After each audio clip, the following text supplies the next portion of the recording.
also forgot to say that I put my sheepskin cover on this morning because it's nice and overcast, but it doesn't look like serious imminent rain. 150 Donata, that's good.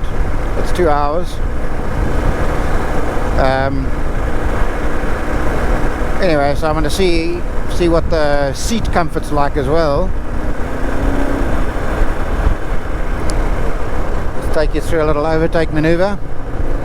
Not dropping down to third gear. Funny thing with the KLRs is they've got 5 gears, but you always feel like you need another one.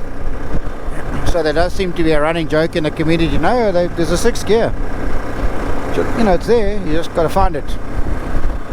So you hit your top gear and then you go up one more just to confirm. Power on, 80 k's an hour, 5,000 revs. 5,000 revs.